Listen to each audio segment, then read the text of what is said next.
नमस्कार, मी प्राची लुडबे. बृहन्मुंबई महानगरपालिका शिक्षण विभाग अंतर्गत व्हर्च्युअल ट्रेनिंग सेंटरमध्ये तुम्हा विद्यार्थ्यांचे हार्दिक स्वागत. कोविड-19च्या कालावधीत शिक्षणाची गाडी रुळावरून घसरू नये हा हेतू लक्षात घेऊन बृहन्मुंबई महानगरपालिकेने देशभरातील सर्व विद्यार्थ्यांना घरी बसून दर्जेदार शिक्षण प्राप्त व्हावे यासाठी एज्युकेशन फॉर ऑल इनिशिएटिव्ह अंतर्गत BMC एज्युकेशन हे चॅनेल सुरू केले आहे. मुलांनो, तुम्हाला या चॅनेलचा नक्कीच लाभ होईल. आज आपण इयत्ता 6वी सामान्य विज्ञान मधील एक महत्त्वाचा पाठ पाहणार आहोत. चला तर पाठाला सुरुवात करूया. मी प्राची लुडबे. आज आपण इयत्ता 6वी सामान्य विज्ञान मध्ये एक महत्त्वाचा पाठ, तो म्हणजे पदार्थ आपल्या वापरातील, सबस्टन्सेस इन डेली यूज, याचा पुढील भाग पाहणार आहोत. मागील भागामध्ये आपण पाहिलं की पदार्थ नैसर्गिक मानवनिर्मित असतात, वनस्पतीपासून बनलेले पदार्थ आहेत, जैविक पदार्थ, अजैविक पदार्थ आणि निसर्गातील उदाहरणार्थ कापूस जो आहे, धागे कापसापासून बनवलेले, ज्यूटपासून बनवलेले, गोंडपाट वगैरे, हे सगळे नैसर्गिक पदार्थ आहेत. त्याचबरोबर मानवाने नवीन नवीन शोध लावण्याचा प्रयत्न केला आपल्या सुकर बुद्धीने, आणि त्याच्या धडपडीतून मानवाने काही नैसर्गिक पदार्थांवर प्रक्रिया करून नवीन नवीन पदार्थ तयार केले. New substances produced by processing naturally available substances. Man has created still some new creation he has done in substances, and such substances which are made by man are called as man-made substances. मानव निर्मित पदार्थ, उपलब्ध पदार्थांवर प्रक्रिया करून बनवलेल्या पदार्थांना मानव निर्मित पदार्थ असे म्हणतात. या चित्रामध्ये पहा, हे प्लॅस्टिक जे आहे ते नॅचरल प्लॅस्टिक नाही आहे, प्लॅस्टिक हे माणसाने बनवलेलं आहे. आता हे पितळेची भांडी, ही तांबे आणि जस्त ह्या नॅचरल पदार्थापासून बनवलेली आहेत. हे नायलॉनची दोरी, हे काचेच्या बरण्या, वाळूपासून काच बनवतात, मागच्या वेळेला तुम्हाला सांगितलं होतं. अशा प्रकारे हे मानवनिर्मित पदार्थ आहेत. ह्या भागात आपण अशाच काही मानवनिर्मित पदार्थांची माहिती घेणार आहोत. त्यातला पहिला म्हणजे रबर. रबर हा वेगवेगळ्या पदार्थ, अनेक आपल्या दैनंदिन जीवनात बरेच पदार्थ आहेत. शालेय वस्तूपासून, खेळण्यातील वस्तूपासून, आपल्या चैनीच्या ज्या आहेत वस्तू, उदाहरण टायर दाखवलं आहे बघा, लहान मुलांचं खेळणं, बॉल दाखवलं आहे. रबर शालेय वस्तूमध्ये रबर आपण वापरतो खोडण्यासाठी, रबर बँड असतो, अनेक वस्तू रबराच्या असतात. तर बराच आपण रबराचा वापर करतो. आता हा रबर नैसर्गिक आहे, ॲक्च्युली नॅचरल आहे, तसा कृत्रिम पण आहे. नॅचरल रबर म्हणजे हा रबराचं झाड आहे. केरळमध्ये रबराची झाडं आहेत. सुरुवातीला अगदी पहिला जो रबर बनवला गेला तो ब्राझीलमध्ये, त्यामुळे त्याचं नाव, वनस्पतीय नाव जे आहे वनस्पतीशास्त्रीय रबराच्या झाडाचं, हेबिया ब्राझिलियासिस असं नाव आहे. आता आपल्या केरळमध्ये सुद्धा रबराची झाडं आढळतात. तसा नॅचरल रबर आणि आर्टिफिशियल रबर हे दोन टाईप आहेत रबराचे. मग नॅचरल रबर कुठला? नॅचरल रबर म्हणजे रबराच्या झाडापासून काढतात. हे बघा, रबराच्या झाडाचा चीक असतो आणि त्यापासून बनलेला हा रबर आहे. रॉ रबर, आधी तो व्हाईट असतो, पांढऱ्या रंगाचा असतो, पाहू आपण पुढच्या चित्रामध्ये. आणि त्यापासून जो प्रोसेस केल्यावर हा असा रॉ रबर मिळतो. ग्रे कलर तुम्हाला असा हा जो कलरचा दिसत आहे की नाही, साधारण ब्राऊन कलरचा, हा आहे नॅचरल रबर. आणि आर्टिफिशियल म्हणजे कृत्रिम रबर बनवलेला. बघा कसे वेगवेगळ्या कलरचे छान छान तुम्हाला कलर दिसत आहेत. हे रबराचे गोळे दिसत आहेत. म्हणजे रबराचे दोन प्रकार आहेत, नॅचरल रबर आणि आर्टिफिशियल रबर. आता जो नॅचरल रबर आहे असं जास्त वापरता येत नाही, त्यामुळे त्याच्यामध्ये चेंजेस करावे लागतात. हे बघा, natural rubber is obtained from the gum or sap, म्हणजे चीक. कशाचा? झाडाचा चीक. रबराचं झाड जे आहे त्या झाडाच्या चिकापासून तयार करतात. आणि त्या चिकाला, that sap is called as latex. Rubber has a peculiar odour, एक विशिष्ट त्याला सुगंध आहे आणि त्याला पांढरा रंग असतो. बघा, नॅचरल रबरला कोणता रंग आहे? पांढरा रंग आहे. रबराच्या झाडाला भांडं लावतात बघा चित्रात दाखवल्याप्रमाणे, आणि अशी खोड असते की नाही, ते खोडाला खाच पाडतात आणि खोडाला खाच पाडून त्या खाचेतून काय जसा तो ॲक्च्युली उत्सर्जित पदार्थच आहे बाळांनो. आपण पहिल्या धड्यामध्ये शिकलो बघा, 6वीच्याच ह्या पुस्तकामध्ये उत्सर्जन हे सजीवांचं लक्षण आहे. तर आपल्या शरीरावर उत्सर्जनासाठी अवयव असतात नाही का, घाम बाहेर पडण्यासाठी कार्बन डायऑक्साईड. वनस्पतीमध्ये काही अवयव नाही आहे, बरोबर ना. त्यामुळे आपण सांगितलं होतं, आपण देठ तोडला की चीक निघतो, करवंद तोडलं की बघा पांढरा चीक निघतो. तसाच हा चीक म्हणजे रबराच्या झाडाचा उत्सर्जन पदार्थ आहे, एस्क्रिट्स आहे. It is excrete of rubber tree. मग त्याला आपण खाच पाडली त्या खोडाला की त्यातून तो रबर गळतो आणि तो भांड्यामध्ये जमा केला जातो. बघा, रबर हे रबराच्या झाडाच्या चिकापासून मिळतो, नैसर्गिक रबर, आणि त्याला लॅटेक्स म्हणतात. त्याला विशिष्ट रंग, पांढरा रंग आणि विशिष्ट गंध म्हणजे वास आहे. मग आता हा जो नॅचरल रबर आहे, आता ह्या चित्रात पण तुम्हाला दिसत आहे व्हाईट कलरचा, तो नॅचरल आहे. परंतु सर्व जे वस्तू आपल्याला पाहिजेत बनवायला लागून, टायर कडक असतो, बरोबर ना. रबराची आपला खोडायचा रबर नरम असतो, खेळण्याचं जे रबरची खेळणी असतात तो नरम असतो. मग तसा रबर, नरम रबर आपण टायरसाठी नाही वापरू शकत, कारण टायरवर गाड्या चालतात, त्याचं सगळं प्रेशर असतं. त्यामुळे त्याला कठीणपणा आणावा लागतो रबराला. आणि रबराला कठीणपणा आणण्यासाठी काय करतात, रबरामध्ये सल्फर मिक्स करतात. सल्फर म्हणजे गंधक. सल्फर नावाचं एलिमेंट आहे, त्याची पावडर त्यामध्ये मिक्स करतात.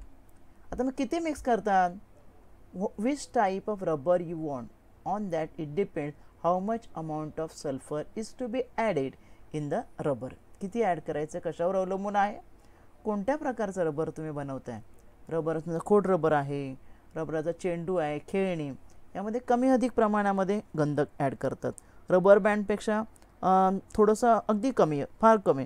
परंतु टायर बनवायला मात्र जास्त सल्फर ॲड करावं लागतो, कारण टायरला कठीणपणा आला पाहिजे म्हणून. मग रबर गंधकाबरोबर 3-4 तास तापवतात आणि नंतर ते जे मिश्रण तयार होतं कडक, तो म्हणजे कृत्रिम रबर झाला. पाहूया आपण आता process. Vulcanization of process to make natural rubber more strong and tough and elastic. It is vulcanized. Vulcanization केलं जातं त्याचं. वल्कनायझेशन म्हणजे काय करतात, तर रबर जो आहे काय केला जातो, नॅचरल रबर मिक्स केला जातो. It is mix with 3 to 5% of sulphur. साधा रबर बनवलं 3 to 5%, म्हणजे पर्सेंटेज बघा कसं आहे की ज्याप्रमाणे कोणता रबर बनतो. आणि हीट केलं जातं आणि heated at 100 to 150 degree centigrade. बघा या भांड्यामध्ये दिसतंय तुम्हाला की रबर आहे आणि वरून त्यामध्ये सल्फर टाकलं जात आहे. आणि सल्फर टाकल्यावर ते मिक्सर काय होतं, मिक्स होऊन हीट झालं, एकजीव होतं आणि रबर तयार होतो. आता किती रबर घातलं किती सल्फर घातलं त्यावर प्रमाण अवलंबून आहे. किती त्याच्यामध्ये टणकपणा येणार आहे. 20 to 30% सल्फर जर टाकलं तर त्याला हार्डनेस येतो. Rubber made with 20 to 30% of sulphur is hard. And 3 to 10% sulfur if little added, if extra added, it will be more harder. And एकदम कडक नाही, 3 to 10% ला काय, 20 to 30 ला हार्ड रबर, 3 to 10% जर ॲड केलं, थोडासा हार्डनेस थोडा कमी असेल आणि तो टायरसाठी वापरला जातो. एकदम कडक रबर, जो एकदम कडक म्हणजे एकदम प्लॅस्टिकसारखा कडक नाही, थोडासा नरमपणा पाहिजे त्याच्यामध्ये. तर काय होतं, रबर जो तयार होतो तो टायरसाठी वापरता येतो. आणि जर आपल्याला रबर बँड बनवायचं असेल तर फार थोडं 1 to 3% ऑफ सल्फर यूज करायचं.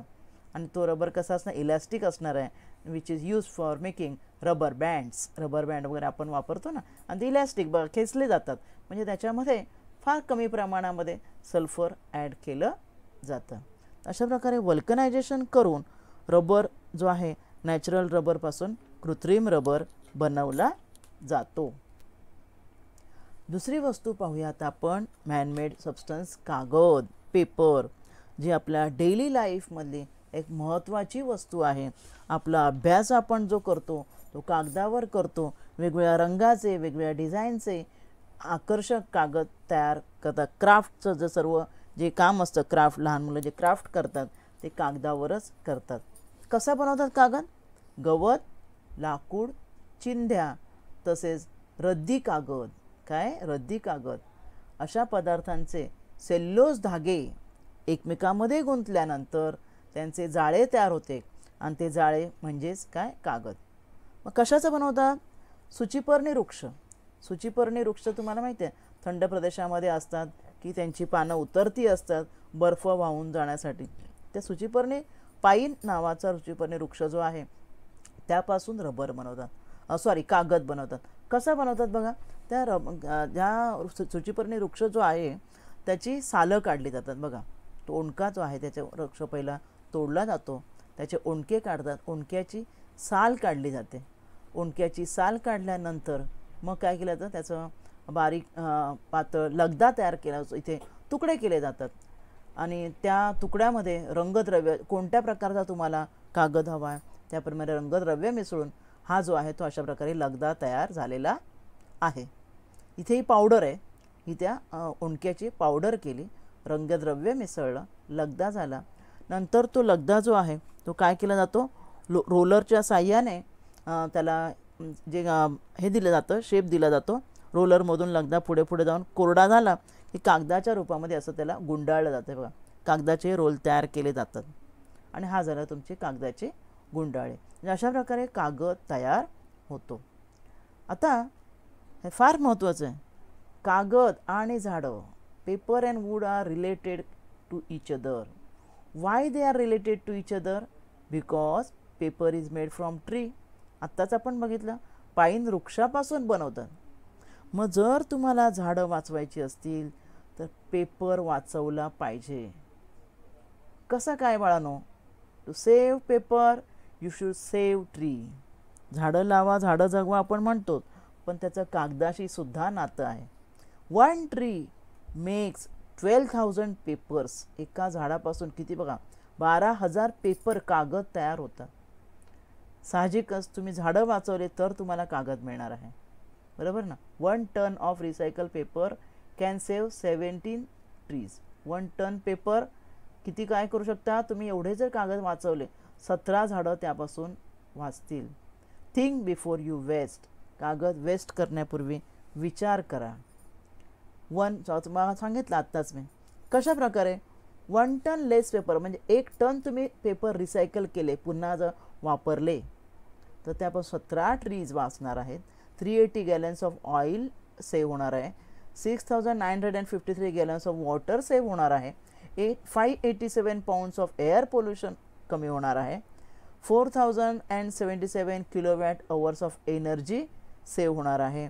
आणि 3.06 cubic yard of landfill space area वाचणार आहे. 1 टन पेपर तुम्ही जर वाचवलेत तर. मग तुम्ही म्हणाल मग आम्ही पेपर कसा वाचवायचा? There are some tips for paper or how to use paper. See here, you can see the tips. First tip, use both sides of paper. पेपराच्या दोन्ही बाजूला तुम्ही लिहायचं आहे. जास्त करून आता बघा सगळं ऑनलाईन वर्क असतो ऑफिसेसमध्ये. ऑनलाईन वर्क म्हणजे पेपरलेस, पेपरचा यूज करायचा नाही. डिजिटल वर्क जेवढं शक्य आहे तेवढं करायचं. डिजिटल म्हणजे ऑनलाईन, मोबाईलवर, नेटवर्क, कॉम्प्युटर्स आणि गुगलने read, send and store digital documents. आपण वाचले दुसऱ्यांना, आपण तुम्हाला माहिती आहे आपण व्हॉट्सअप यूज करतो, शेअर यूज करतो, मेलने आपण दुसऱ्याला पाठवू शकतो आणि सेव्ह करू शकतो.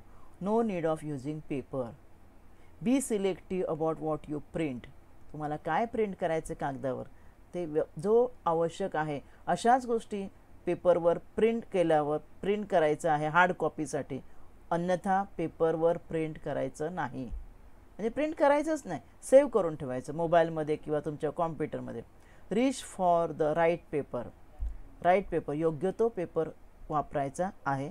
कोणताही पेपर यूज करून वेस्ट करायचा नाही आहे. आणि रिसायकल करायचं पेपर. रिसायकल म्हणजे तुम्हाला माहिती आहे हे कसे आहे ना, वस्तू जे पेपर कसा आहे रिसायकल होणार आहे, पुनर्वापर त्याचा करता येतो. रिसायकलच्या 3 स्टेप्स आहेत तुम्हाला माहिती आहे, रेड्यूस, रियूज आणि रिसायकल. तुम्ही कमीत कमी वापरायचं पेपर आहे, बरोबर ना. कमीत कमी वापर करायचा म्हणजे रेड्यूस, रियूज म्हणजे पुन्हा वापरायचा आहे आणि रिसायकल म्हणजे कागद बनवण्यासाठी.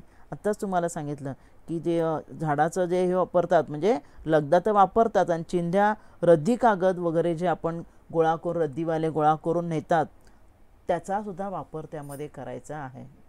Always remember do not tear up blank pages, कोरी पानं फाडायची नाही. वह्या कोऱ्या कागदा सगट रद्दीत द्यायच्या नाहीत.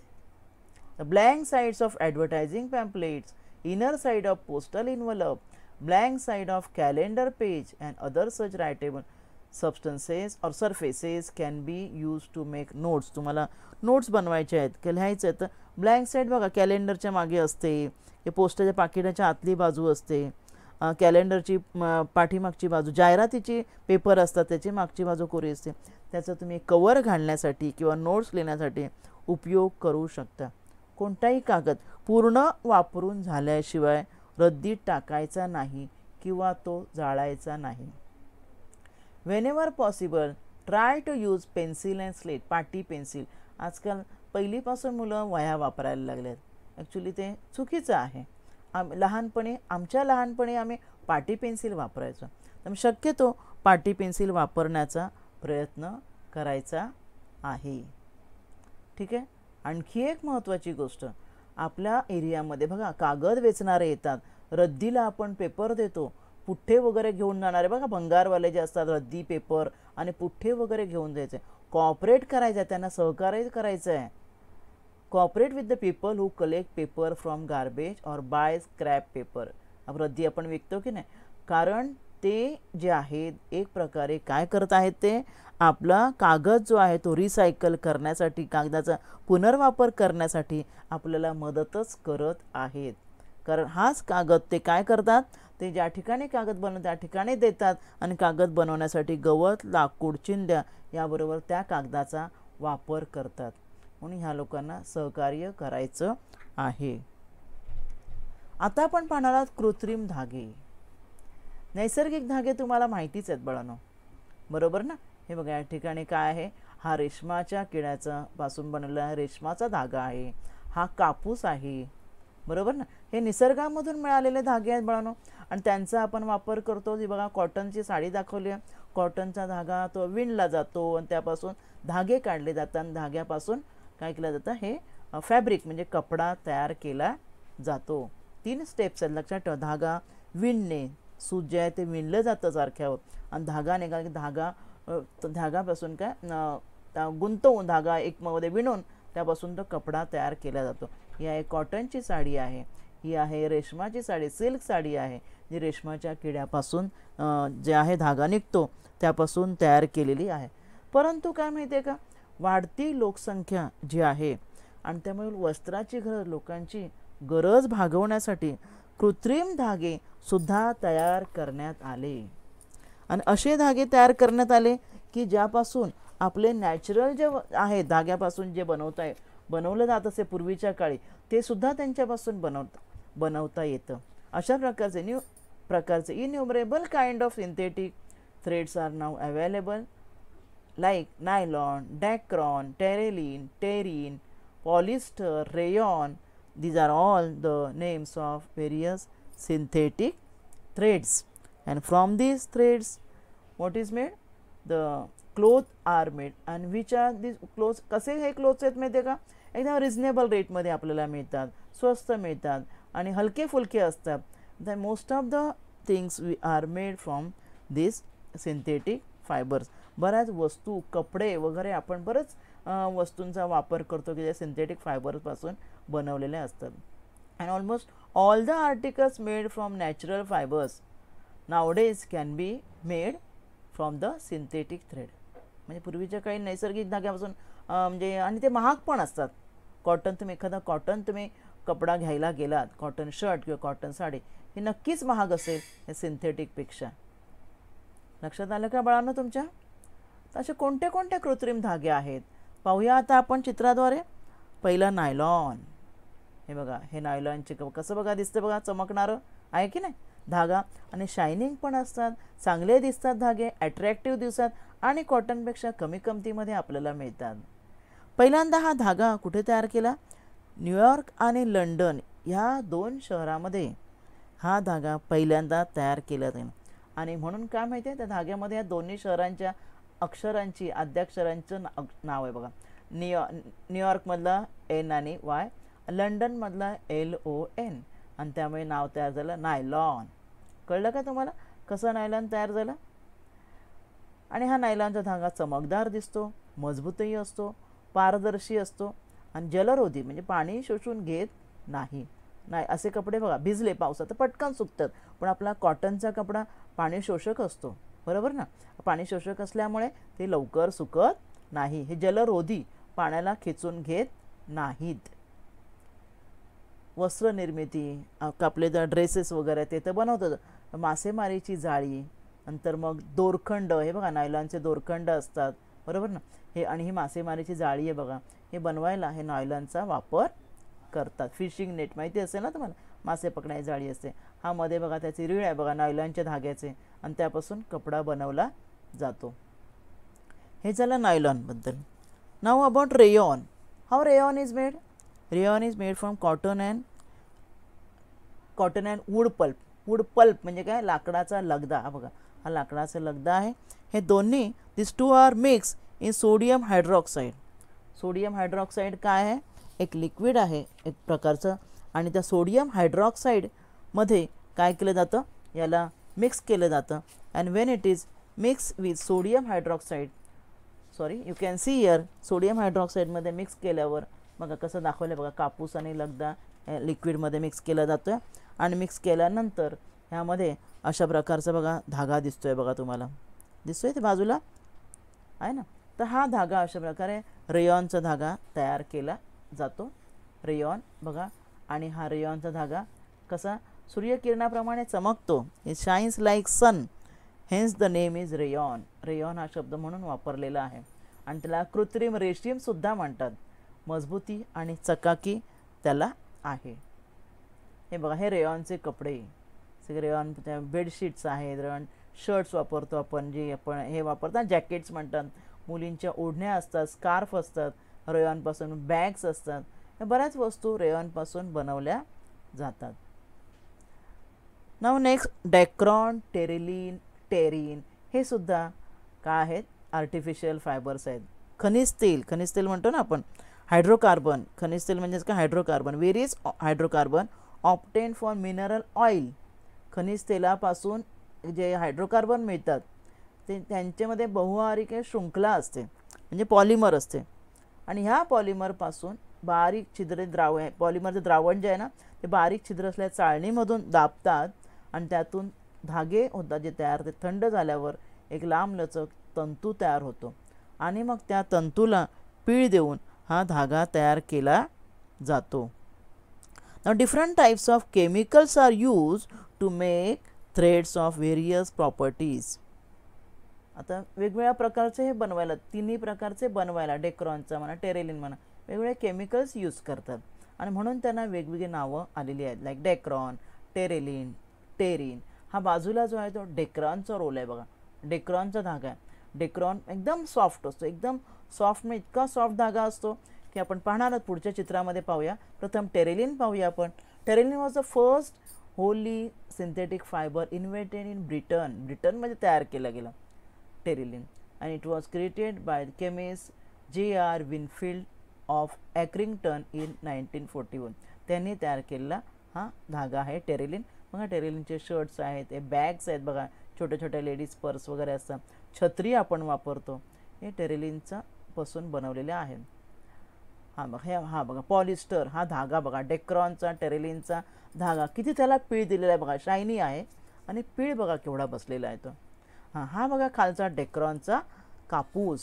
डेक्रॉनचा ॲक्च्युली कापूस म्हणजे कॉटन नाही आहे, डेक्रॉनचा तो धागा आहे, एकदम सॉफ्ट असतो, त्याच्यामध्ये असे तंतू असतात. हे बघा, हे आहेत डेक्रॉनचे तंतू आणि ती उशी बघा बनवलेली आहे. पिलो मेड बाय डेक्रॉन. डेक्रॉनपासून बनवलेले बेड एकदम सॉफ्ट असतात बघा. तुम्ही अशा मोठ्या मोठ्या हॉटेल्समध्ये वगैरे गेलात की त्या ठिकाणच्या उशा असतात ना, आपल्या विकतही मिळतात अशा उशा डेक्रॉनच्या, एकदम सॉफ्ट. बिछाण्यात एवढे सॉफ्ट असतात की आपण त्याच्यावर बसून जंप मारली तर ते आतमध्ये जातात, इतके सॉफ्ट असतात. त्याच्यामध्ये जो धागा असतो डेक्रॉनचा असतो बघा. हे जे बेडशीट्स वगैरे आहेत किंवा आपण काय म्हणू, आपण त्या ब्लँकेट्स म्हणतात, हे डेक्रॉनने बनवलेले ब्लँकेट्स असतात. अशा प्रकारे हे वेगवेगळे कृत्रिम धागे जे आहेत त्यापासून म्हणजे स्वस्त रिझनेबल रेटमध्ये आपण, रिझनेबल म्हणजे कमी किमतीमध्ये आणि बऱ्याचशा वस्तू, बऱ्याचशा आता जे आपण आपले क्लोथवेअर यूज करतो ते ह्या कृत्रिम धाग्यापासून बनवतात. पाहूया पण या कृत्रिम धाग्यांचे गुण, म्हणजे मेरिट्स अँड डिमेरिट्स, फायदे काय आणि तोटे काय. हे धागे मोठ्या प्रमाणावर तयार करता येतात, किंमत कमी असते, टिकाऊ आणि मजबूत असतात आणि दीर्घकाळ उपयोगात आणता येतात. जलरोधक आहेत ते, त्यामुळे जरी भिजले तरी कुजत नाहीत आणि भिजून पाणी शोषून घेत नाहीत, लवकर सुकतात आणि वापरण्यासाठी हलके, सोयीस्कर असतात. चकाकी त्यांना चांगली असते, त्यामुळे आपल्याला कसं आपण असे क्लोथ परिधान केले की आपल्याला आपलं व्यक्तिमत्व, आपली पर्सनॅलिटी चांगली दिसते. आणि ह्या धाग्यापासून बनवलेल्या कपड्यांना सुरकुत्या पडत नाहीत, इस्त्रीची सुद्धा त्याची गरज नाही. पण दोष काय, जलरोधी असल्यामुळे घाम त्या शोषून घेतला जात नाही. कॉटनचा आपण कपडा घातला की घाम शोषून घेतो. उन्हाळ्यामध्ये बघा आपण कॉटनचे कपडे वापरतो घाम शोषून घेण्यासाठी, हे घाम शोषला जात नाही. ह्या धाग्याने बनवलेले कपडे सतत वापरले, डेली यूज केलं तर आपली त्वचा ओलसर राहून काय होऊ शकतो, त्वचेचा विकार होऊ शकतो. आणि हे धागे उन्हाळ्यामध्ये वापरण्यात you cannot use this in summer vacation, you will feel uncomfortable. कारण समर वॅकेशनमध्ये आपल्याला घाम येतो, मग तो कपडा घाम शोषून घेणार नाही आणि आपल्याला त्यामुळे फ्री वाटणार नाही, कम्फर्टेबल वाटणार नाही. हे धागे लवकर पेट घेणारे असतात, दे कॅच फायर इझिली. तुम्हाला माहिती आहे, एखादा समजा व्यक्ती जास्त भाजले तर आपण ब्लँकेट टाकून किंवा कॉटनचा कपडा जाडा टाकून त्याची आग विझवू शकतो, परंतु हा कपडा पेट घेणारा असतो. त्यामुळे असा जर कपडा अंगावर असेल आणि समज तो त्वचेला लगेच चिकटतो आणि जर तो काढण्याचा प्रयत्न केला तर गंभीर स्वरूपाच्या जखमा होऊ शकतात. This are the demerits or disadvantages of shortcomings of the artificial threads, artificial fibre. या धाग्यांच्या सूक्ष्मजीवांचं विघटनही होत नाही, म्हणजे डिग्रेड तो काय होत नाही, त्यांचं डिकम्पोज होत नाही. They are not decompose by micro organisms. सूक्ष्मजीव जे विघटन करतात ते यांचं विघटन होत नाही. तर such some of the shortcomings are there of artificial fibre, पण some of the advantages are also there for this fibre. So in this topic we have studied some of the manmade substances, काही मानवनिर्मित पदार्थ जसे rubber, कागद आणि हे कृत्रिम धागे कसे बनवले जातात याची आपण माहिती घेतलेली आहे. धन्यवाद. आज आपण या भागात इथेच थांबूया. माझा व्हिडिओ आवडला असेल तर लाईक करा, शेअर करा आणि BMC एज्युकेशन चॅनेलला सबस्क्राईब करा. तसेच बेल आयकॉन प्रेस करा, ज्यामुळे नवीन व्हिडिओचे तुम्हाला नोटिफिकेशन्स मिळतील. मुलांनो, घरी राहा व सुरक्षित राहा. धन्यवाद.